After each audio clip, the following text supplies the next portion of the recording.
మన ఇండియాలో పాము కాట్లు గురే వాళ్ళ సంఖ్య చాలా ఎక్కువగా ఉంటుంది. ఎందుకంటే మనం వ్యవసాయ ఆధారిత దేశం ఉంది.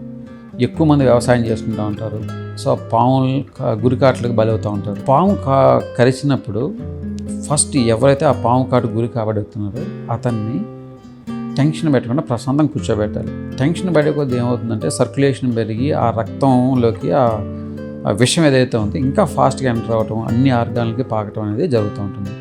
ఇప్పుడు ఎప్పుడైతే పాము కాటు గురైందో మనం తెలుసుకోవాల్సింది ఏంటి అంటే అది విషపూరితమైన పామ లేకపోతే విషం లేని పామ. ఎందుకంటే మన రెండు రకాల పాములు, విషం ఉన్నవాటివి లేనటువంటివి. ఇప్పుడు విషం లేని పాము గడిచింది అనుకోండి, మనకు తెలుసు అదే విషం లేని పాము అని చెప్పి దాన్ని మనం చేయాల్సిన అద్భుతమైన ట్రీట్మెంట్ లాంటివి కూడా ఏముండవు. ఎలా ఉన్నా కూడా నార్మల్ అయిపోతాడు.